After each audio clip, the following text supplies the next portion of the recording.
Goeiedag almal, baie welkom by ons woordereeks, die 4de sessie. Vandag wil ek met jou praat oor die tema, jy is beter as wat jy sê. Kom ek vertel jou 'n storie uit my eie lewe uit. Ek het op 'n plaas groot geword. En ons onderwysers het vir ons in Afrikaans Engels aangebied. So ons het nooit Engels gehoor nie. So my hele skoolloopbaan het ek gesukkel met Engels. Op universiteit is ek voorwaardelik toegelaat om te studeer, mits ek dan nou Engels deurkom as 'n vak. Nodeloos om te sê, ek het nie goed gevaar met Engels op universiteit ook nie. Maar toe kom ek tot bekering. En ek beleef 'n roeping dat ek vir die Here moet gaan voltyds werk. En ek moet teologie gaan studeer.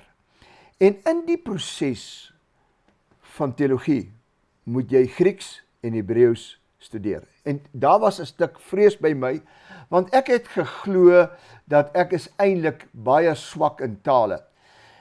En toe kuier ek by 'n besondere oom eendag, met die naam van Isak Greiling, en hy vra vir my, hoe voel ek oor my teologiese studies? En ek sê vir hom, ek is ongelooflik bang. Want oor myself het ek het oor en oor gespreek, my hele lewe lank en gesê, ek is nie goed in tale nie.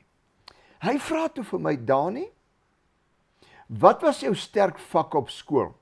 Ek sê vir hom syfers, rekeningkunde, wiskunde. Dit was my sterk vakke. Hy vra my toe 'n baie interessante vraag. Hy sê vir my, en ek sal dit nooit vergeet, hy vra toe vir my, hoeveel is 7 maal 9? Ek sê 63. Hy sê, en 7 maal 7? Ek sê 49. En ek onthou sy antwoord, hy sê toe vir my, maar jy is 'n baie slim man. En ek beleef daar's 'n stuk sarkasme, en ek vra vir hom, Isak, wat bedoel oom, dat ek is slim? Hy sê, hoe weet jy dat 7 maal 7 is 49? Of 12 maal 12 is 144. Ek sê, ek het die 12 maal tafel uit my kop uitgeleer. Weet jy wat sê hy vir my? Hy sê vir my, Dani, jy is lui. Ek sê vir hom, nee, Isak, ek kom uit 'n hardwerkende familie uit. Ons werk almal hard. Ek was in my hele lewe lank nog nooit lui nie. Hy sê, wel, gaan leer die taalreëls van Grieks en Hebreëus, soos wat jy die 12 maal tafel uit jou kop uitgeleer het, dan kan jy die taal bemeester. Sy woorde het my so opgebou, en my uit hierdie gevangenskap laat uitkom van waar ek gedink het, ek is maar altyd net swak in tale. En ek het dit oor myself gespreek. En van daardie dag af het ek dit verander deur te sê, ek het die vermoë om 'n taal onder die knie te kry. Kom ons kyk bietjie wat sê die woord van die Here vir ons. Kom ons lees Spreuke 18 vers 20. Hy sê, iemand wat die regte dinge sê, kry genoeg om te eet. Hy het genoeg omdat hy weet wat om te sê. Vers 21, woorde kan mense laat sterf of dit kan 'n mens laat lewe. As jy baie praat, dan kan daar goeie of slegte dinge met jou gebeur. Die vraag is wat ek vandag vir jou wil vra is, wat verkies jy, die goeie of die slegte dinge? Wat moet met jou gebeur? As jy lewe goeie dinge kies, dan moet jy woorde van lewe praat. Jy kan nie dood praat en lewe wil oes nie. Ek hoor baie keer mense sê, dis nou griepseisoen. Ek kry elke jaar griep. Die vraag wat ek gaan vir jou wil vra is my woorde, dink jy hierdie persoon gaan griep kry? Ja, want hulle het dood oor hulle eie lewe gepraat. Ander mense sê, ek gaan nooit uit die skuld uitkom nie. Dink jy hulle gaan uit die skuld uitkom? Nee, hulle gaan nie uit die skuld uitkom nie. Daar's mense wat sê, hulle praat hierdie dood om te sê, ek beleef geen deurbraak in my lewe nie.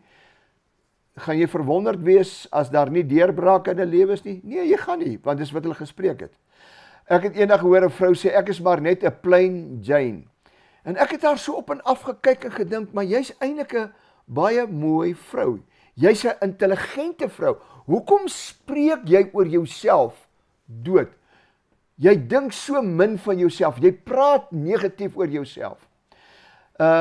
Iemand het eendag gesê, almal is altyd teen my. Wel, dalk is dit so, omdat jy dit sê. Wil jy 'n wenner wees, dan moet jy wen praat. Jy moet praat wat God eerstens in sy woord van jou sê. Jy moet sê, ek is tot alles in staat deur Jesus Christus wat my die krag gee. Of jy moet sê, ek dank God wat my altyd laat triomfeer in Christus Jesus. As jy kan bely dat jy tot alles in staat is deur die Here wat jou krag gee, dan gaan jy agterkom, jy is tot alles in staat. As jy dankbaar is dat God jou altyd laat triomfeer, dan is jy 'n mens wat altyd gaan triomfeer. As God vir my is, wie kan teen my wees? Wat 'n belydenis. Wat 'n belydenis uit Deuteronomium 28. Ek is die kop en nie die ster nie. Ek gaan op, ek gaan nie af nie. Ek wil jou waarsku. Pas op vir die opvatting van die samelewing waar jy volgens hulle standaarde gedruk word om 'n paar dinge te doen. Ek gaan net 'n paar vir jou noem. Die samelewing het 'n manier om jou in 'n plek in te sit waar jy later self nie goed oor jou voel nie, oor jou praat nie, en ek wil net sê, jy is baie beter as wat die samelewing sê en wat jy self van jou sê. Die eerste ding wat die samelewing vir my wil leer vir jou, om eerste te wees. As jy nou nie by die skool deel is van die top 10 nie, dan is jy nie goed genoeg nie. As jy nie gewen het by die atletiek nie, dan ken niemand jou nie, stel niemand by jou belang nie. Dis wat die samelewing met ons doen, en dan praat ons later self negatief oor ons lewe. Jy moet die beste wees, en as jy nie die pos gekry het nie, jy vergelyk jou met ander mense in die samelewing, jy dalk aansoek gedoen vir 'n pos, het hom nie gekry nie, dan voel jy, jy's nie goed genoeg nie, dan praat jy oor jou, en jy sê oor jouself, ja, ek gaan nie eintlik eendag 'n goeie pos kry om te bly nie. Baie mense wil hê, sê vir jy moet die vinnigste wees. Nou ek wil nou vir jou sê, almal kan nie die eerste kom nie. Maar die samelewing druk ons in 'n ding in om die mooiste te wees. Ek weet nie van jou nie. Maar as jy advertensies sien, as jy tydskrifte oopmaak, dis net modelle. God het jou nie gemaak om so 'n model te lyk dalk nie. Jy's na God se beeld geskape. Moenie oor jouself praat en sê, ag, ek is maar lelik, ek lyk nie soos die modelle nie. Moenie dat die samelewing jou in 'n paradigma inbring, waar jy oor jouself negatief voel en oor jou negatief praat nie. Die samelewing wil hê jy moet 'n leier wees, en as jy dit nie is nie, kan jy maklik in 'n groef val, waar jy nie goed oor jouself wil nie, dan is ons geneig om soms negatiewe dinge oor onsself te sê. Jy begin jou vergelyk met ander mense, wat ander mense vir jou sê en van jou sê, in plaas van wat God van jou sê. Dan praat jy negatief. Ek onthou, as 'n skoolkind, het ek 'n onderwyser gehad, wat ons altyd wou verneder, as ons seuns stout was. Nou, seuns is sekerlik maar stout en irriteer soms onderwysers in 'n klas. Maar wanneer ons stout was en ons het grappies gemaak, dan het hy altyd hierdie uitdrukking gebruik. Small things amuse a small mind. En as hy weggestap het ek altyd vir my maats gesê, we just amuse him. Dan lag ons baie lekker. Want jy sien, ons het ons altyd probeer afkraak deur te sê ons het 'n klein breintjie en daarom lag ons oor enige ding. Toe ek het nie toegelaat dat hy my met sy woorde afbreek nie. Ek het elke keer as hy dit gesê het, dan sê ek vir my vriende om my, dan lag ons lekker. Hy's eintlik die ou met die klein breintjie, want ons het hom nou net amuse. Kom ek vir jou sê, die samelewing het 'n invloed op ons lewens. Ek lees van woorde wat 'n man afgebreek het. Die verhaal is in die Bybel, so afgebreek, dat hy in depressie verval het, en eerder wou sterf. Ja, jy weet van wie ek praat, sy naam is Elia. Hy's 'n held. As jy die geskiedenis lees van hoe hy in opdrag van God bid, dat dit vir 3 jaar nie reën nie. En hoe God sê, hy moet na 3 jaar hom vertoon aan koning Agab, en bid, en dan sal dit reën. En waar hy die volk op die berg Karmel bymekaar gekry het, en ook die Baalprofete.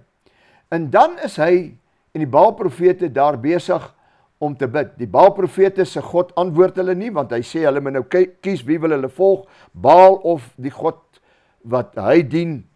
En daar op die berg is hy die held van die oomblik. As ons Engels kan praat, he's the man of the hour.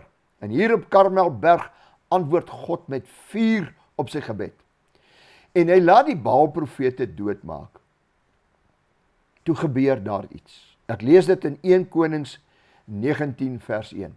En Agab het aan Isebel, dis sy vrou, sy kom van 'n vreemde volk af, sy was 'n afgode aanbidder, sy het Baal aanbid. En Agab het aan Isebel meegedeel alles wat Elia gedoen het. Ja, alles. En hoe hy die profete met die swaard gedood het. Daarop stuur Isebel 'n boodskapper na Elia om te sê, mag die gode so doen en so daaraan toedoen, sekerlik sal ek môre sulke tyd jou siel maak soos die siel van een van hulle. Hy verwys na die Baal profete. Toe hy dit sien, het hom klaargemaak en terwille van sy lewe weggegaan. En toe hy in Berseba van Judea aangekom het, het hy sy dienaar daar laat agterbly. Maar self het hy 'n dagreis ver die woestyn hier ingegaan en daar onder 'n besembos gaan sit en gewens dat hy mag sterwe. En hy sê, dit is genoeg, neem nou my siel weg, Here, want ek is nie beter as my vaders nie. Kyk na die woorde wat 'n godlose vrou uit die samelewing op hom gehaat het. Die eerste ding wat Elia beleef, hy voel so verneder. Hy beleef nie meer dat hy in hierdie nuwe seisoen eerste is nie. Hy voel niks werd as gevolg van 'n ander persoon se woorde. Ek wonder hoeveel van julle wat na my luister, het al gevoel, jy's ook nie iets werd nie, want iemand het vir jou gesê, jy het nie die vermoëns nie, jy's nie slim nie, jy gaan dit nie maak in die samelewing, jy gaan nooit presteer as jy studeer nie, of as jy werk nie. En hierdie woorde het jou laat voel, jy's eintlik 'n verloorder, terwyl dit nie is wat God oor jou sê nie. Pas op, dat jy nie saam met die samelewing praat, en oor jouself negatiewe dinge sê nie. Tweedens, hy praat dood oor homself. Dit is wat in sy emosies aangaan. Dit is wat woorde aan hom doen. En dit is wat woorde aan my en jou ook kan doen. Derdens, hy's kwaad vir ander mense en beskuldig hulle vir sy situasie. Hy praat met die Here. Ek lees dit in 1 Konings 19 vers 10. En hy antwoord, ek het geywer vir die Here, die God van die leerskare, want die kinders van Israel het u verbond verlaat. Kyk hoe vergelyk hy hom met die ander mense in die samelewing. U altare afgebreek, dis wat hulle gedoen het, en die profete met die swaard gedood, sodat ek alleen oorgebly het, en hulle soek my lewe om dit weg te neem. Dit was nie die waarheid nie. Net Isebel soek sy lewe. En dan in die 4de plek, hy beland op 'n plek waar hy nie moet wees nie. Mooi luister, hy beland op 'n plek waar hy nie moet wees nie. Dit is wat negatiewe woorde aan hom doen. Toe die Here hom stuur na die berg Horeb, kyk wat sê die woord. In 1 Konings 19 vers 9 lees ek, en hy het daar in 'n spelonk gegaan en die nag daar oorgebly. En kyk, die woord van die Here het tot hom gekom en vir hom gesê, wat maak jy hier, Elia? Wat het hier gebeur? Die antwoord is, Elia is geskep om op die berg Karmel te bedien, nie om in 'n grot weg te kruip nie. Wat met Elia gebeur het, gebeur daagliks met mense. Dalk is jy gewond. deur mense en deur woorde, en jy sit in 'n grot, as gevolg van hierdie woorde, 'n bynaam, het jou in 'n grot gesit. 'n broer en suster wat jou beledig het, in jou huisgesin, of jou ouers, jou pa, jou ma. Jy's verneder, mense het vir jou gelag. Daar's 'n verhaal van 'n man wat in 'n klas moet lees, en die woord wat hy moes lees is photography. En toe dit sy beurt is om te lees en hierdie woord in die sin voorkom, toe lees hy fotografie. Ek dink hy het saam met my in die Vrystaat groot geword waar ons Afrikaans Engels geleer het. Toe lag die klas vir hom. En dit het hom in 'n grot gesit waar hy nooit weer voor mense wou lees nie. Dalk gebruik ek en jy ook woorde, mooi luister wat ek nou sê, wat ons huweliksmaat, of dalk een van ons kinders, of ons vriende, kollega, wond.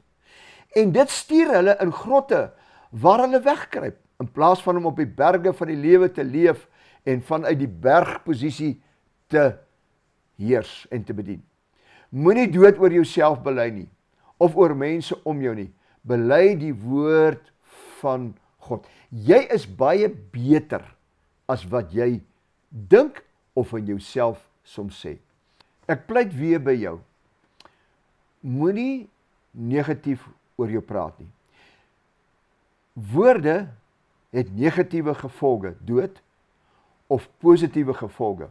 Kom ons kyk net saam na negatiewe gevolge. Spreuke 13 vers 3 sê, wie sy lippe wyd oopmaak, vir hom is daar ondergang. Ou Afrikaanse vertaling, die Afrikaanse Bybel vir almal het hom so vertaal, hy sê, maar 'n mens wat te veel praat, sal sterf. Wat sal sterf in jou lewe as jy te veel praat, of woorde sleg gebruik? Geestelik gaan jy agteruit gaan. Emosioneel kan jy sterf, of selfs fisies sterf. Kom ons kyk eerder na positiewe woorde. Ek lees dit in die CEV vertaling vir jou in Engels eerste. Hy sê, make your words good. You will be glad you did. Die ou Afrikaanse vertaling sê, wie sy mond bewaak, bewaar sy lewe. Ek en jy moet eerder ons lewe bewaar, deur die mooi dinge te sê, oor onsself, oor mense om ons. Ons moet mooi dinge sê, van ander mense. Dit bring eerder lewe, as wat dit dood sal bring. Maar ek en jy moet in die tweede plek bietjie gaan kyk vandag, wat is die invloed van woorde op my hoorders?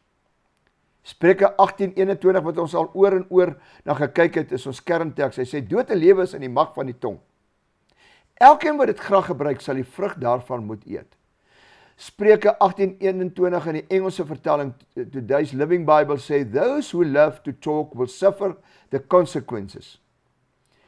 Men have died for saving the wrong things. Kom ek vertel vir jou 2 of 3 kort verhale. Ek het 'n vrou geken, wat baie bang was, en sy het altyd gesê, as sy alleen moet bly, sal sy sterf. So sy wou nooit alleen bly nie. Toe gebeur het so, dat haar man weens siekte, of dood van 'n familielid moes weggaan, en sy bly alleen. En na 2-3 dae, skakel mense haar, en sy antwoord nie, en uiteindelik besef hulle, maar daar's fout, sy antwoord nie die telefoon nie, sy maak nie die deur oop nie. En hulle kry die polisie, en hulle breek die huis oop. Toe hulle die huis oopbreek, toe vind hulle haar vir die eerste keer, wat sy alleen bly, en sy het gesê, as sy alleen bly, gaan sy sterf. Toe kry hulle haar al vir 3 dae, of 2 dae, dood in haar bed. Jy is eintlik beter as wat jy sê, moenie dood oor jou praat nie. Ek onthou ook 'n ander verhaal van 'n oom en 'n tannie, wat altyd gesê het, hulle sal graag eendag wil saam sterf. En die oom kry 'n bevorderingspos, en terwyl hy die dag ry om dit vir sy kind te gaan vertel, en 'n pad terug, kom 'n kar van voor, en daar's 'n fietsryer, en hy swaai uit vir die fietsryer, en hy en die ander kar raak mekaar net liggies. Die ander bestuurder en sy motor het eintlik niks oorgekom nie, maar die oom en tannie is op slag dood, albei sy nekke gebreek. Onlangs, want dis wat hulle gesê het, hulle wil saam doodgaan. Daar's Dood en lewe in die mag van die tong. Nou eendag sê iemand, sy wil tog nie hê haar man, sy wil voor haar man doodgaan, of hulle moet saam doodgaan. Toe vra ek vir haar, as julle wil saam doodgaan, hoe gaan julle wil doodgaan? Of in 'n ongeluk, met 'n motor, of met 'n motorfiets, of in 'n vliegtuig wat val, of julle verdrink, of die weer slaan julle dood. Dis al hoe twee saam kan doodgaan. So ons moenie dood praat oor ons lewens nie. Ek het 'n koerantberig wat ek vir jou sal lees oor die lewe van Tola. Ek wil dit net lees. Jy kan saam met my luister. Ek gaan dit lees. Die opskrif is Tola, nog een van die klomp kunstenaars wat op pad sterf. Dis wat hy gesê het. Eers het Guy gegaan, dis nou Guy Kosten. Toe Bles, hy praat van Bles Bridges. En volgende jaar sal hulle seker op die kunstefees in Oudtshoorn sê, sies tog, laas jaar was Tola nog hier. Dit was Tola se woorde en 'n ligte lym aan sy vrou, Marita. Kort nadat hy in Maart vanjaar 'n 5voudige hartomleiding in Mosselbaai ondergaan het. Min het die gewilde vermaaklikheidskunstenaar besef dat hy die ernstige hartoperasie sou oorleef, net om deel te word van 'n lang lys kunstenaars wat hulle lewe in ongelukke verloor het. Al drie hierdie verhale wat ek vir jou vertel het, is mense wat dood gepraat het. Kom ons praat lewe. Het jy al gesien wat staan baie keer hier agter op jou hemp? Ons noem dit 'n label, ek weet nie wat noem jy dit, of dit die korrekte Afrikaans is nie, of hier in jou broek, daar staan Made in China, deesdae is alles in China gemaak. Wat sê jy vir jouself? As daar 'n Engelse label op jou moet wees, dan moet daar staan Made by God Almighty. Want jy's uit God gebore. Kan ek en jy dit eerder bely? God het my so lief, dat hy my sy kind noem. Ek is God se meesterstuk. Daar's koninklike bloed in my are, want ek is deel van God se familie. Ek hou van iets om te sê, ek is bo-gemiddeld. Baie mense dink jy's verwaand. Kom ek vra vir jou, dink jy God het enige iets ondergemiddeld geskep? Het hy is die son ondergemiddeld? Is die maan ondergemiddeld? Is die sterre ongemiddeld? Is die berge ondergemiddeld? Is die diere, die plante, die riviere, die see, die mense? Nee, God het niks ondergemiddeld gemaak nie. En weet jy wat? Hy het jou en vir my geskep. Nou hoekom sal ek afkrakend oor myself praat? Ek is nie verwaand as ek sê ek lyk soos God nie, want ek is na sy beeld geskape.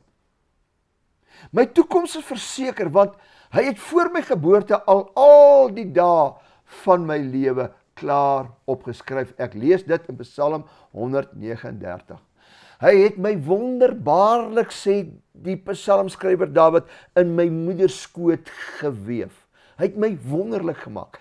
Ek en jy's meesterstukke. Kom ons bely dit. Jy's baie beter as wat jy sê jy is. Kom ons sluit vandag af deur 'n belydenis te bring uit Psalm 92 wat deur Dr. Lemmer Du Plessis verwerk is. Dis ons slotgebed, dis ons belydenis, ook in ons kleingroepe kan ons dit saam bely. Psalm 92 belydenis. Ek is geplant in die huis van die Here. Ek groei soos 'n palmboom. Ek dra vrugte tot in 'n gryse ouderdom. Ek verkondig dat die Here reg is. Ek is so sterk soos 'n buffel. Ek is met vars olie gesalf. Baie dankie. Kom ons gaan nou in ons klein groepe die besprekingsvrae bespreek. Kom ons bid vir mekaar en saam met mekaar. En kom ons doen hierdie week getrou ons dagstukke. Die Here seën jou.